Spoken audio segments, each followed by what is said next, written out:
and also in a way that feels authentic, because when it's coming from your body and when you have a certain type of energy behind, that you're moving in your body, then that the ways in which you can reach people or people can feel what it is that you're feeling. It's almost like, with storytelling, it's like what I coach my students and my clients to do is, how do you invite people into the This is movie of what you're saying? Unconditioning, Discovering the Voice Within, with Whitney Ann Jenkins. Hello, and welcome to the 38th episode of Unconditioning, Discovering the Voice Within, where I bring on guests and we talk about the inner authentic voice and the challenges and rewards that come from following it. This week I have with me Vicki Dello Joio, author and founder of The Way of Joy, a spiritual fitness program. Vicki is a transformational speaker, a life-changing workshop leader, and show-stopping performer whose brand of brilliance is guiding people to claim their birthright of joy.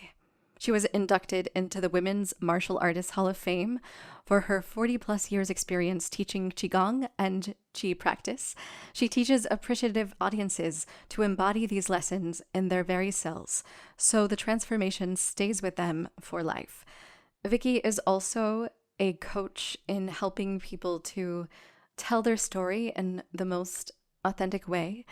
And she also studied mime in Paris. So she has an eclectic background, and I had such an amazing time speaking with her. We are kindred spirits in so many ways. So I am looking forward to introducing you to Vicki. I'm really excited to meet you and connect with you, because the whole concept of the unconditioning and listening to that voice within feels to me, I'm in the middle of reworking I've been doing this work of storytelling, performing, and teaching this martial art for energy for close to 50 years now. So what I realized is that I'm starting to rework it. And so I'm really curious to see what comes out of my mouth now, because I'm really looking at power. How do we, particularly for women, how do we express our power, and how does that reflect when we match the internal voice with the external? So Okay. this feels very exciting to me to connect with you, and with, you're such a, I really love your podcast. So I feel very honored that you said yes. Thank you so much. I'm excited to dive in with you because I feel like we're some kindred spirits in a lot of ways. Yeah. So, um, one of the first things that I like to ask my guests is, when was the first time that you realized that you have an inner authentic voice of your own? And I'm really excited to get your answer because you have such a broad spectrum of things that you've done. And in order to get to where you are now, there must have been a lot of things that you had to go through and encounter to get to that point. That's a wonderful question. And of course, my mind goes in so many different places. But I think that I grew up in a family in New York City where I was just a little different. And I think probably a lot of your listeners talking about unconditioning or thinking about unconditioning are really have experienced that I New York, I live in California now, but for me, New York was very much about like what you see is what you get, and you gotta get stuff done. And people were defined by how much they could get done in a day, and stress was sort of the underlying core value. And I think that so early on, I always felt like a little different. It was like, well, what if we didn't feel stressed? What if it was something where we were actually allowed to express ourselves from the core, from who we are? And I can remember thinking that even when I was 5, 6, 7 years old. My dad was a composer, and he was very um, kind of old school Italian. So he was very, very driven and very sort of like work oriented. And his belief was that women and girls should be seen and not heard. And then my mom was actually fairly vocal. And so there was this constant fighting between the two of them. And what I noticed is that in the stress of that, it was almost like watching bullets fly overhead. In the stress of that, I really came to a place where it was like, what would peace look like? How would I feel inner peace? how can I let go of this sort of the legacy of feeling like I'm always in between, but rather centered. Does that make sense? So even if I'm in a Absolutely, yeah. yeah. Yeah, it sounds like you might have been very empathetic as a child, also, taking on the energies of your parents and your environment of just the rhythm of New York. Yes. And of course, I became my worst fear because, well, I mean, I was very New York identified. When I moved to California, I was afraid I was going to become one of those woo-woo people whose Yeah. feet barely touch the ground and who just feel like, it's basically like uh, not really grounded, Mhm. and believe in energy and all that kind of stuff. And of course, that's how I've been making my living for the past 30 something years. So I became my own worst fear, Yeah. which is really actually coming back to my own authentic voice, I think. Yeah. Your father was a composer, so that is very interesting because what did he compose? He was a classical music composer, so he did a lot. He wrote a lot of symphonies. He wrote 4 of the ballets that Martha Graham danced. He wrote a lot of choral work. Oh Uh, wow. he was very, very prolific over his lifetime. He produced tremendous amount. I don't even know how many pieces he actually wrote. So was he an influence on you to sort of engage with your creative voice? Actually, he I think he suffered as a creative, and so I think he tried to drum that out of me. He also thought, I mean, I remember him saying women don't have any creative energy, Mm, that they're right. meant to just be mothers.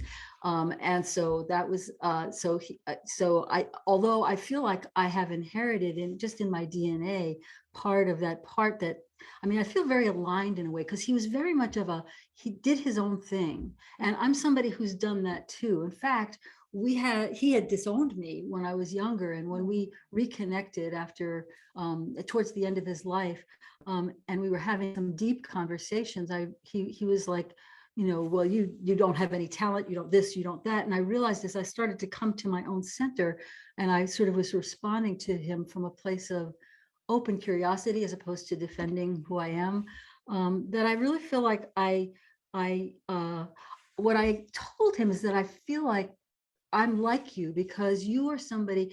He was somebody who never really wanted input from anybody else. When he started writing for bands, for instance, I remember hearing him interviewed on the radio, and they asked him, did you study a lot of band music so you could translate some of this music into bands? And he said, oh no, I just write what I hear. And I realized that for me, somebody who's sort of drawn from martial arts and from theater arts, I've been a Mhm. performer since I was 7 years old. And when I'm sort of combining the skills of what it is to move energy or chi, and what it is to move vibrationally when you're on a stage or when you're wanting to convey something, that I've actually created my own thing too. And I said, I think I got that from you, to him. And he was like, huh. And all of a sudden, all of his criticisms and stuff went away, Oh because wow. it was so there is a way in which I feel like that sense of really having to hear again. That's why I love this program so much. It's about really hearing who you are from the inside out. That I got that from him, even though he very much, in terms of my childhood, Yeah. discouraged that. He wanted me to be just a very, very feminine, very girly, and Mhm. which I wasn't. I was a tomboy. Yeah, so you were going to the beat of your own drum in the Yes. rhythm of your life. Yes. And what about your mother? Was she encouraging of you to find this voice within yourself, or was she more along the lines of your father and making you almost like a bird in a cage? She was the antidote. My mother was like unconditionally loving everything I did. She just really gave me so much support. She believed in me. She thought I was just the most creative person she'd ever met. She was just, she was very, very supportive.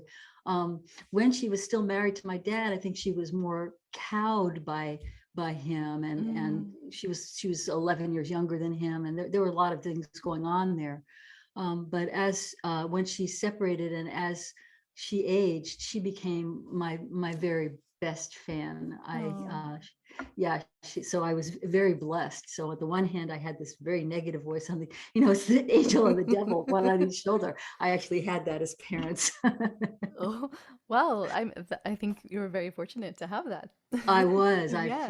I feel so lucky to have had her as my mom. Absolutely. Yeah, so growing up in New York, your father is Italian. Is your mother Italian also? No, she was Jewish, Polish. Her people were from Poland, and basically came over around the time of the Holocaust or right before. So, S- um, Okay, so did your family have any spiritual practices or that kind of thing that they introduced you to? no, no. In fact, that's probably why I've kind of created my own system. My dad had been Catholic, and but there's this. I remember reading this in the World Book. He was in the World Book that he, at the age of 18, had to decide between being a composer, a baseball player, or a priest. And he chose composing.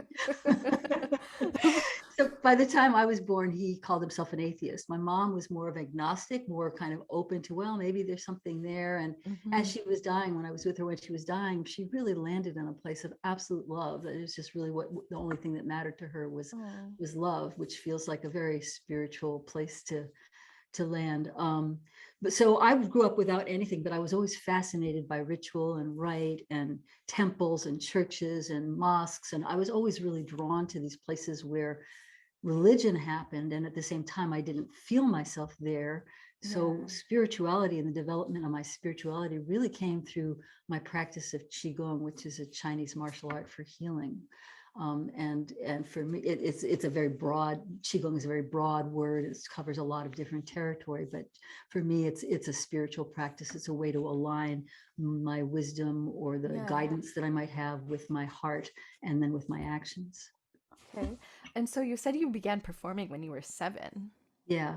Was that by choice or was that something that you were pushed into? Kind of both. I was extremely shy. I could barely speak. I couldn't speak. I was very shy around other kids. I was shy around grown-ups. And my mom decided to, in her wisdom, decided to have me audition for a summer stock production of Finian's Rainbow. And I got in as one of the little kids in Finian's Rainbow, and I fell in love with it. And I think it was partly because I could kind of put on a persona that I could hide behind, Oh, that yeah. at that point. And so it was like a way of being out there, but where it wasn't as quite, didn't feel as personally risky. Anyway, I fell in love with it, and so I started training in theater. Then I started going to theater classes and stuff. Really, I was in a teen repertory company. I did that a lot as a kid, acting, theater. Yeah, I can relate to that a lot. I was very shy too, and also fell in love with theater from a really young age. So, Oh wow! yeah, I can relate to that so much. Did you perform in? Were you did you take theater classes and all of that? I Yeah, did, yeah, yeah. yeah, yeah. It created a bit of a monster, I would say. A monster in terms of Uh, loving yeah, being on yeah, stage. hmm, And here yeah. you are hosting this wonderful podcast. Another way. Yes, but also, so you said that you found this love for theater. So do you feel like looking back, that was a way for you to connect with your inner voice, even though you might have been portraying other characters? Was it a way for you to really connect with yourself? I love that question because absolutely yes. And I actually started in my teens going into mime and doing a lot of mask work, because the mask work, it wasn't so much anymore about hiding behind the mask, but the mask would allow me to reveal or bring forward aspects of myself that I hadn't really explored. So I think that there's a way in which theater really brought me back to myself. And there's such a power in terms of telling stories, how we tell stories, both the stories we tell ourselves and how we how we craft those in terms of Hmm. what we say to other people.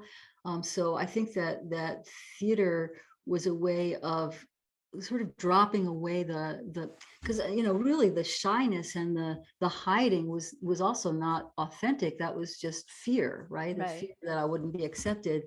And with theater games, and I've been in an improvisation company for 26 years now. We do something called playback theater, where people come from the audience and they tell stories from their own lives, and the actors and musicians play Oh, it back wow. on the spot, listening Okay. for the story under the story. So it's a very almost Oh, therapeutic way of, being seen and heard. So there's something about that theater that feels like, if anything, it was my path into myself. I love that question because so many people, and I know so many actors have such a big front that you don't even yeah. know that that's so, right? Yeah. Yeah. Yeah. It gives you the opportunity in this space, I feel like, to acknowledge yourself when you're not quite ready, perhaps, to meet yourself. That's right. I think that that's really right. And it's also a path to meet yourself, to find out who you are when you're kind of exploring these different ways of expressing yourself. It's really powerful. Yeah, for sure. So you are no longer in New York. So I think you went to Europe. Did you go to Europe for studying theater? I did. I went to Europe to study mime, and I studied. Actually, I had met Marcel Marceau Oh, at wow. at a thing in New York, and I talked to him. I mean, it was a Alliance Française thing, and so I asked him about it, and he said, "Well, you should go study with my teacher." And so I went and studied with Etienne de Croo, who was Marceau's teacher. They had a very fraught relationship, but I studied with him. And then I also ended up studying with Marceau's ex-wife, Ella Jaroshovitz, who is a Polish mime. So I got immersed in mime, actually, and had a little mime group, two guys and me, who did a lot of street mime in Paris and in Switzerland, different places. So yeah, mime Wow. became, yeah, right. And so mine became, just the whole idea of how do we express ourselves through our body. And that's really, for me, that's where sort of the martial art of Mm. Qigong and the storytelling all come together, because it's all fine-tuned body-based expression. Wow. Okay. So just the experience of being in Europe is very transformational in my experience. And for you to be there studying mime and having that tool when did you know the language? Uh, I had French classes in high school, which means nothing really. When I got there, I went to the Alliance Française, and then I took a month or something like that of just conversational French, and learned it along the way, and eventually it became easier and easier, and so I became fairly fluent at that point. yeah. How did that affect your inner voice, your authenticity being Oh, what over a there? great question. Yeah. What a great, I knew I was fluent when I started dreaming in French, right? That's when I knew, it was like, okay, I think I really speak this language now. But I think that um, it's really, I think there's something about being in another country that allows you to reflect on what it is, what's happening here. What is the United States, and what does that mean, and what does that look like? There's a perspective that you can get by being Mhm. with people from very, very different cultures. And I think for me, it was really about recognizing that I think what I ended up doing was realizing that there's a way in which I could be me no matter what. So it wasn't like I did some big transformation by being in France. I really developed the physicality of the ways in which I perform, or the ways in which I tell stories, or the ways in which I coach people, because I Mhm. coach entrepreneurs and speakers on how to tell a story so that they're energetically being, that people can feel what they're saying, Yeah. not just hear a bunch of words. Mhm. So I think that there's just something about also being seen as an American, and what does it mean, and how do I, you know, get out of the ugly American trope, and still allow myself to come forward.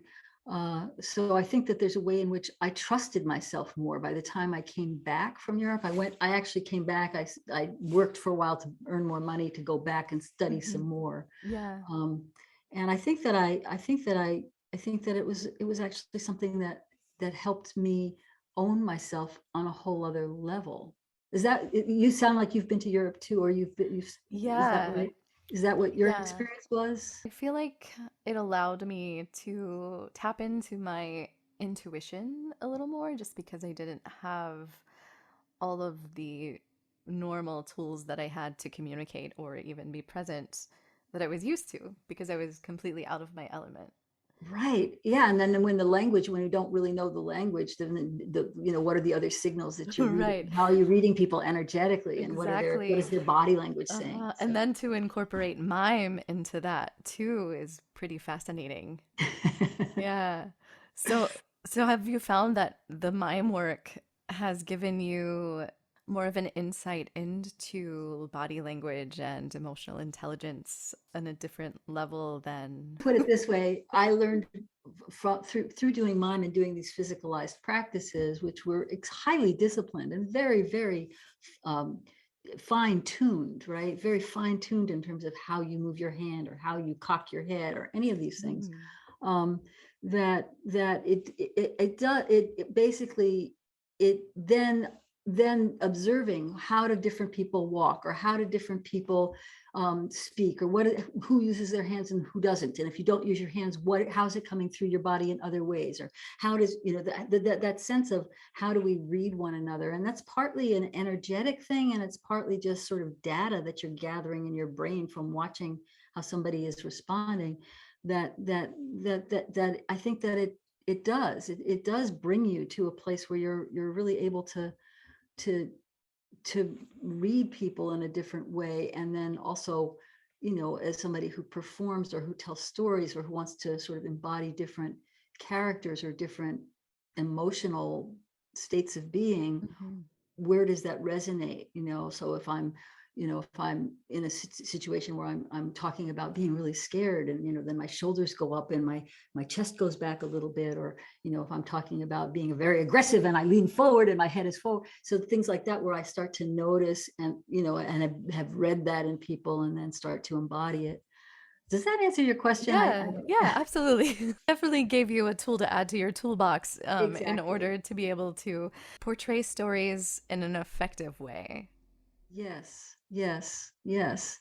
And also in a way that feels authentic, because when it's coming from your body, and when you have a certain type of energy behind, that you're moving in your body, then that the ways in which you can reach people, or people can feel what it is that you're feeling. It's almost like, with storytelling, it's like what I coach my students and my clients to do is, how do you invite people into the movie of what you're saying? So if you're telling, for example, if you're a speaker and you're telling them, you're wanting to talk about your story and how you came to do what you do, the business that you do, and so Mhm. forth, then the more you can embody it. Show not tell is a you probably know that as a theater person. It's an old what caveat or whatever that people say, is instead of just talking and talking and talking and being a talking head, how do you show that? How, Mhm. how do you demonstrate it so that it becomes alive, as opposed to just in the head?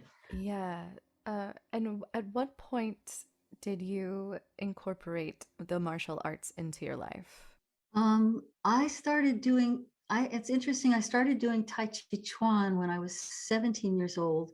And I first encountered it in theater school. I had come to San Mhm. Francisco to study at a theater school here. And and this was way back in the late 60s, and they had brought Tai Chi as a Tai Chi for actors class. Mhm. And it didn't really mean anything to me at the time. The teacher was a very old, probably the age I am now, but anyway, old Chinese man. And his claim to fame, or people, the big buzz about him, was that he had a newborn with his young wife. And it was like, Tai Chi and virility were somehow linked. And for me, as a young lesbian, I could have cared less about that particular aspect. But as I was doing the movement, all I can say is it just felt like coming home. I had never seen Tai Chi before. It wasn't being done in the parks in the ways it is now. I hadn't really known about it. But as I was doing the movement, there was something in me that just got really settled. Mm. Talk about coming to your own authenticity, or to your own, the truth of who you are. There was something in me that just got very core, quiet, inner listening. And I Yeah. loved it. And then when I came back to New York, I started studying, and then I just kept doing it. The other part, so that was the Tai Chi part, but the other part was that I had been physically attacked as a young lesbian, and that's part of why I Oh. decided to do other types of martial arts, and I started doing more fighting arts. So that it was a kind of a combination, but the Tai Chi kept calling me, because the Tai Chi is actually a martial aspect of something called Qigong, Mm-hmm. but it's still very slow, and there's martial applications of it. But then I started to move into Qigong because I started to work with. I mean, I have a lot of stories about what that is, but there's a Yeah. concept called Wei Qi. And I think this also has to do with the unconditioning piece, which Wei Qi has to do with your external energy, how you show up, Mm-hmm. how you're in your, what I call your power presence. And in Chinese medicine, it's just about what protects you against pathogens and allergens. What is it that takes care of you? But in the energetic field, it's really something that emanates from you. So when you see someone walk in a room and you go, oh, I don't want to talk to that person, or I really want to find out more about them, just because you feel something from them, Yeah. Mm-hmm. that's their Wei Qi field, and that can expand and contract, and there's ways to do that. That all became very fascinating for me, and it became actually the dominant thing. And then I started to think about, well, what if we could take these energetic concepts and use them in our lives, um, to to create what we want. How do we do that? So, in terms of storytelling, it would be how do we engage our audience? But in terms of just general, I teach qigong classes, and is a lot of people who come. It's really about how do they take a vision they have in their head, then let that resonate in their heart, and then make something happen. How do you walk your talk? Wow. I'm thinking of you having this experience and then also having the mime experience on top of that. And it's such like an embodied expression, both of them combined. That had to be kind of magical to combine those two things. Yeah, it really was. It really is. It still is. And the fact that they're both disciplines, they're both practices, right? You Hmm. can't not do these practices and have them continue. You need to kind of dive in all the time with them. Yeah. So there's the techniques, but then there's also the sense of living it. How do we live this? How do we live our story? How do we live ourselves Yeah. from the inside out? Wow. Okay. So these techniques, did they allow you to gain more confidence about being yourself? Because I saw that you did solo performance. So did you do solo performance about your own life and talk about your story? Yes, yeah. The short answer is yes. I've done a lot of different types of solo performance, and I've also directed Mm-hmm. numerous. I can't even count them. How many solo performers I've directed, but um, but yes, the main one that I did for the longest is called "What's Wrong with a Mouse," and it was actually the story of my relationship with my dad, and my own personal transformation Mm-hmm. process, where he had disowned me basically for being queer, and then we had well, in total about 20 years where we didn't speak. It felt like 20 minutes, but 20 years where we didn't speak. And then I started working with something called powerful non-defensive communication, which is this brilliant woman, Sharon Ellison, has created the system of how do we communicate in a way that's not defensive. And for me, that coincided then with this concept of Wei Qi, the energy that you put out.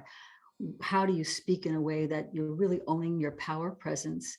And how do you emit that in Mm-hmm. such a way that allows you to be completely, because when we're defensive, we're not really authentic, right? We're Right. busy trying to protect ourselves. Yeah. Have you gone back to that shy little girl and thought about the transformation that you've made up to the point to be able to share a story about your own life and not be hiding behind a character? Oh yeah, I mean, for me to tell my story, particularly my story in relationship to my dad, who had been he had been fairly emotionally abusive, um, uh, to be able to reveal any of that really required a lot of dialogue with that child's self. And so she's with me all the time. My nickname for her is Carissima, because she's somebody who wants to take care of everybody all the time. And I think Mm-hmm. she did that partly as a self-protective mechanism. Um, but yeah, having that young part that's shy, she now gets to play. So Mm-hmm. she actually has a lot of fun, because I actually embody her in one of my shows, What's Wrong with a Mouse, um, of being a little kid who was in this world of classical music and pretty high-end artists. I mean, Martha Graham was in our house a lot. Wow. Horowitz played the piano in our living room Yeah. frequently. Frank Lesser, who wrote How to Succeed in Business Oh, and yeah. Guys and Dolls, Yeah. right? He was basically a godfather figure. Wow. Okay. So I was around these people all the time, Mhm. and they, particularly Frank, was somebody who really encouraged me to play. And so she would come out of her shell around certain people, and then get pushed back in because my dad didn't want me to make too much noise. But I think that child self is really happy with what I get to do for a living. Yeah. She's like, oh, okay, I always knew I had something to say. Yeah, absolutely. That it's very powerful to be able to, like, even for me to hear about that transformation. So I can't imagine to be the one who's experienced it. Yeah, I have, it's a lot of good fortune. I've had a lot of angels in my life. So yeah. Yeah. So are you currently in San Francisco? I'm in Oakland, across Okay. the bridge. I'm in the Bay Area. And the work that you're doing, I imagine that the pandemic must have interrupted your lifestyle a bit with performing. It has, although interestingly, I'm performing on Zoom this coming Saturday. So yes, the theater company sort of had to do a transition in terms of how do we play back people's stories on Zoom. Um, in terms of my teaching and coaching, I'm still working with people on their stories, and part of it is there's a healing aspect, right? There's a healing, and I really like thinking about the healing power of storytelling, that when we own our story, when we can tell our story in a way that's not just about the dry, then I did this, then I did that, then I did this, and it's also not so lost in the details that we get lost in the weeds, but when we can really hone in on what is my story and why does it matter and why might that be useful for somebody else. I still do that type of private coaching quite a lot.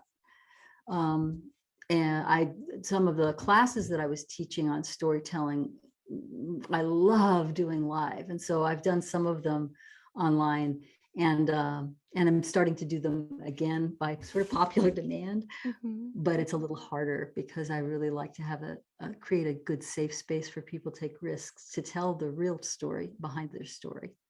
Yeah, and what are some of the ways that you're able to get that authenticity out of people in order to make their stories more engaging or effective to the I'm audience? endlessly curious. So I ask a lot of questions. So somebody will be up on the stage, and basically when I teach classes, I hotspot one person at a time, right? And everybody has their time on stage, and then I engage with them. So I have them start to tell their story.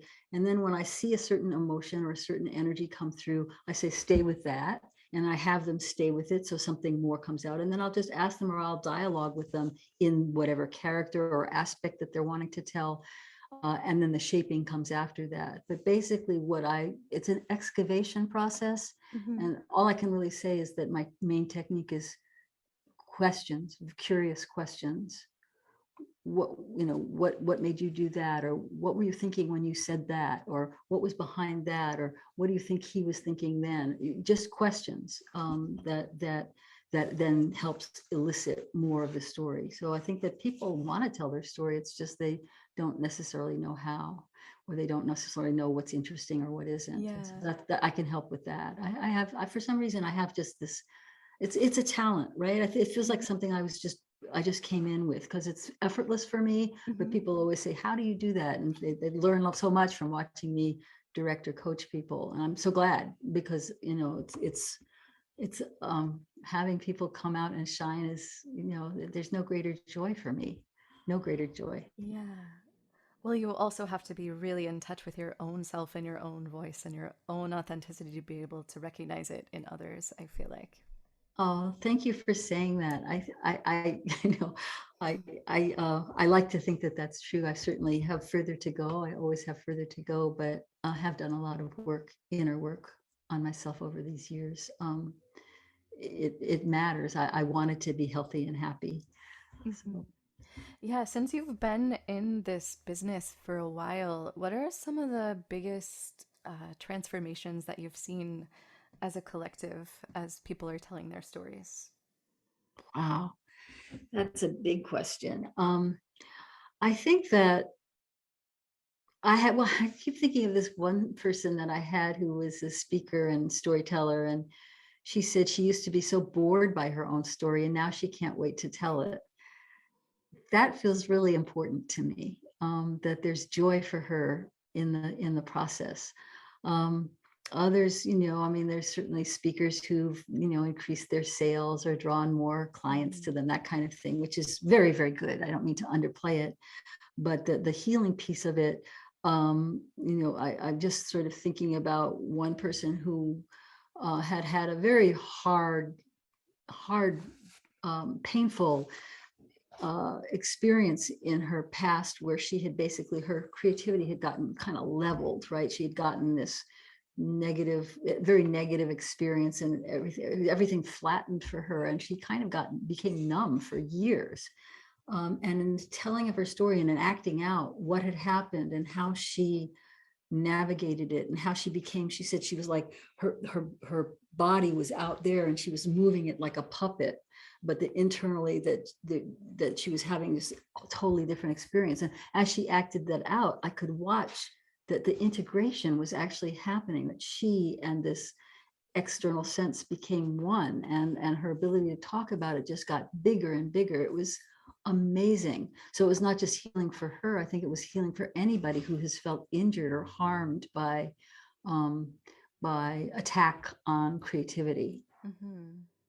Do you implement the energetic components of your experience and your intuition? Is that something that is intentional and you direct people, or is it just something that's a part of you and natural, and you don't need to share it? Oh, no, it's I do need to share it, and it is intentional. Every Qigong class that I teach, especially live, includes some kind of improv theater based, how do we get things going and get rolling the way you can in theater games where you have fun and laughter. So Yeah. I include that in these energetic practices. And then whenever I teach, speaking, storytelling classes, I include Qigong as a way of how do we expand that energy? How do we let ourselves really be as big as we truly are? So they are so integrated in my mind or in my being, because they've kind of gone along parallel course for me, right? I've Right. always done these theater games and practices, and I've always done these energetic spiritual practices. And so, for me to combine the best of both of these worlds, to really let storytellers, to have their stories really land, and for them to have the kind of impact that they know they were born to do or were born to have. So it's very intentional, and it also depends on the client, right? When I'm working one-on-one with people, if somebody is particularly stiff or particularly feeling shy, I need to get them to the place where Right. they energetically believe in themselves. And so sometimes Qigong is the perfect antidote. Other times when I'm have somebody's working on Qigong, but they're still that they're still feeling like it doesn't mean anything, it's just empty moves, and they're just kind of doing this, what is the story behind the move, and what are you telling yourself? For example, if you're doing a move where you're bringing your arms down the front of your body, making circles, basically, how do you, if you think about, you're bringing guidance through your body and imbuing your cells with it. So, there's a storytelling part to the Qigong that helps make it richer, deeper, make it what I call applied Qigong. So it's applying to different circumstances in your life that you're wanting to see improvement in, whether it's your health or your mental health or your emotional health.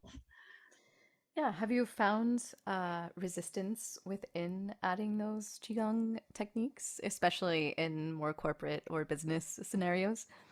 I sometimes there have definitely been some, there has, I remember one time I went to do a team building thing in a corporate setting, and as soon as I got there and I started doing these games, and everyone was like, I hate theater, but what I realized really quickly was they were in no place that they were wanting to play. They needed to have a dialogue among themselves. So I ended up putting on a different hat and doing sort of this non-defensive communication process to get people to be able to speak to one another from a place where they could really hear one another. So that I left the theater games to the side. It wasn't appropriate. So when I have a very big toolbox, so when I hit resistance, I don't try to persuade. The Qigong concept, there's something called Wu Wei, which is basically just allowing things to unfold. And so I just sort of pivot and shift to something else. I do have people who come to my storytelling classes who are shy, but I usually find there's a way. Everyone always has a permission to create their own boundary of what they're willing to do and what not willing to do. So that's already creating safety.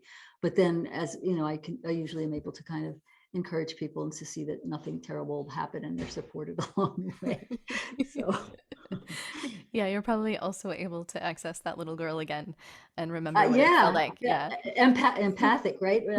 I know what it's like to feel shy and like, oh my God, I can't do that. I'll feel stupid. I know what that feels like down to my bones. Yeah. Yeah. So speaking of storytelling, is there any one story in particular that really inspires you? Oh, so many stories inspire me. I heard a story not long ago on the radio, and I'm really sad that I didn't get her name. I think that I tuned in the middle of it, but she was she was an African-American woman who was working with clans people or ex-clans people who were, she was creating dialogue for people who were overt white supremacists and talking to them, listening to their stories and them hearing her stories. It's sort of like the kind of work that I think Desmond Tutu did in his Truth and Reconciliation project, of just starting to humanize people, right? To get to a place where we could hear each other's stories. These type of big transformational social justice things are the things I think that inspire me the most. Yeah. Do you feel that theater in general is doing a good job at presenting these issues, or where do you feel that they could improve? Well, theater is a very broad, right? So we've got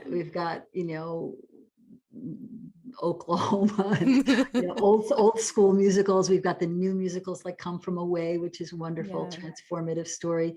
So some of them are doing a great job, and some of them are just, I think that there's an emergence. I'm always interested in the new theater that's coming out, the new types of expression. There's an emergence of, giving voices to people who haven't had enough space to have their voices heard.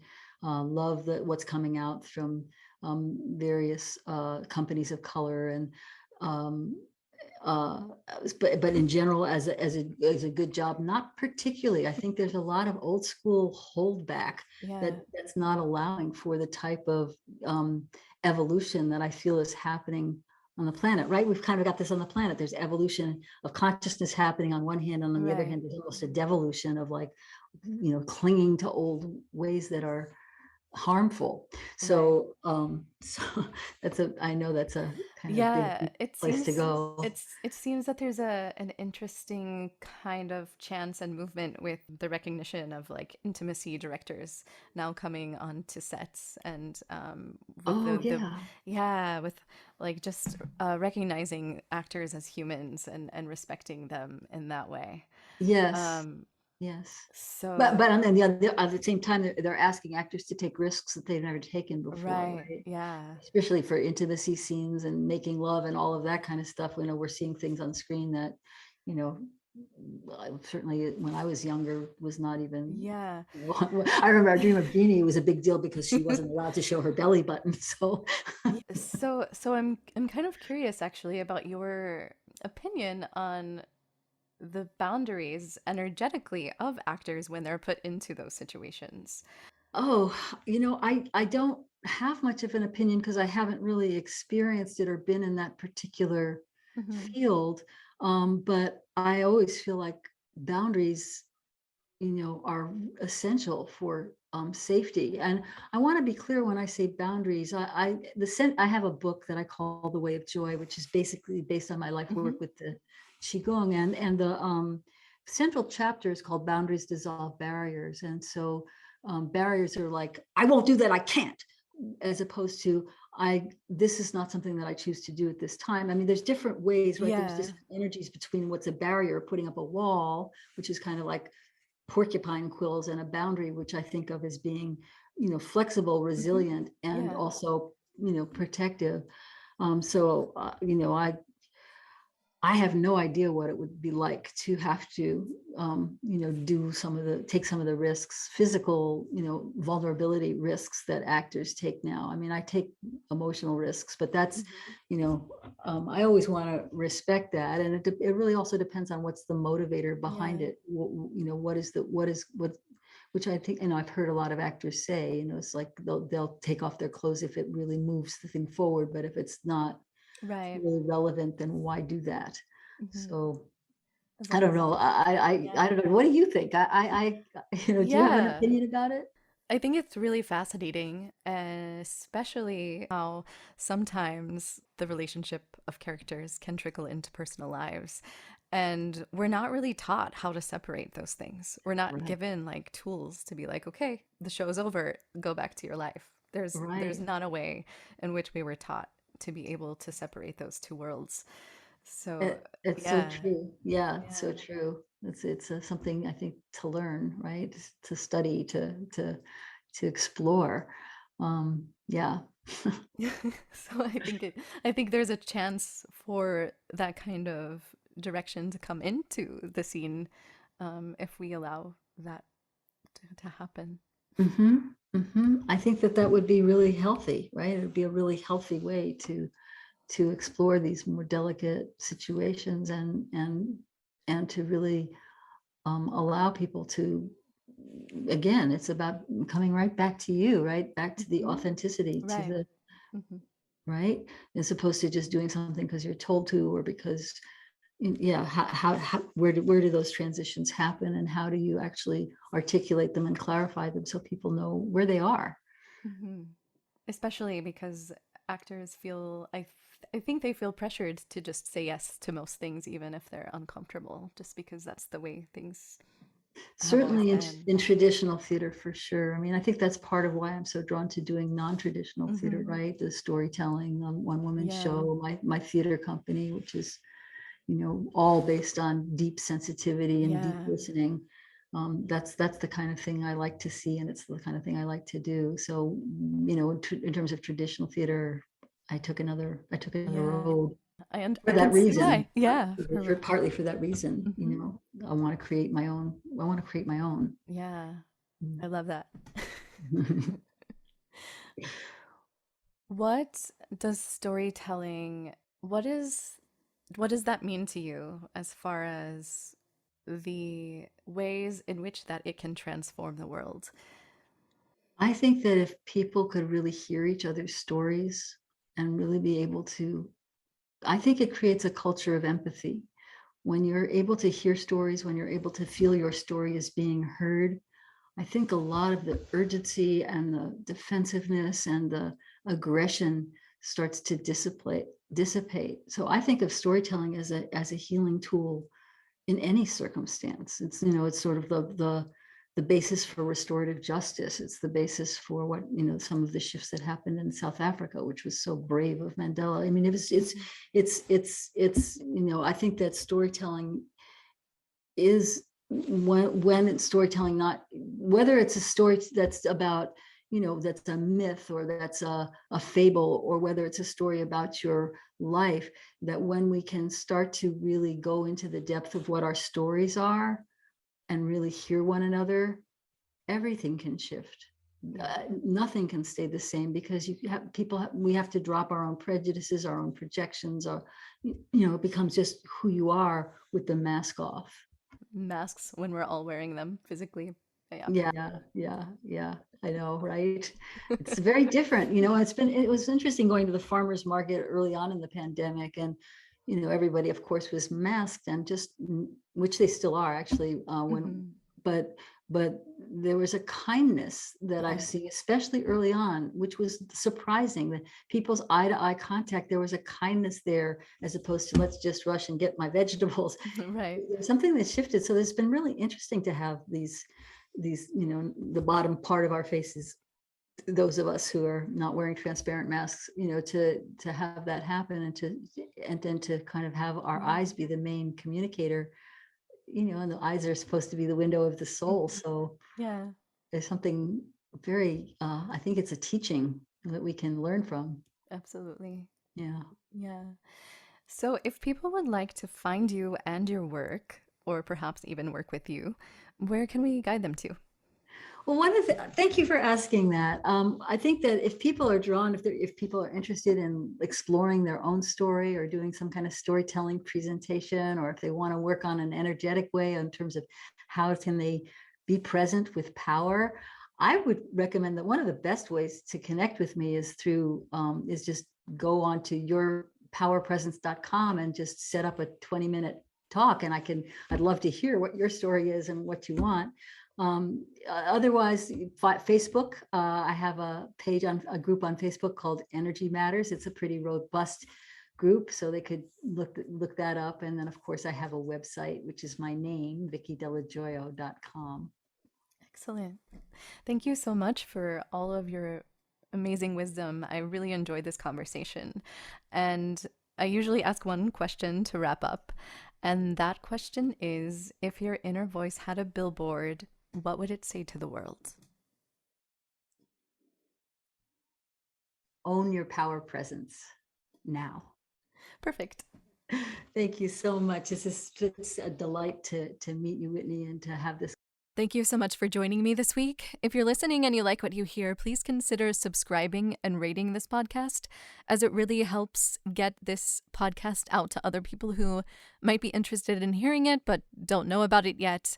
And also, if you'd like to contact me or reach me, you can reach me at unconditioningpodcast@gmail.com or unconditioningpodcast on Instagram. Thank you so much. And until next time, stay tuned in to you.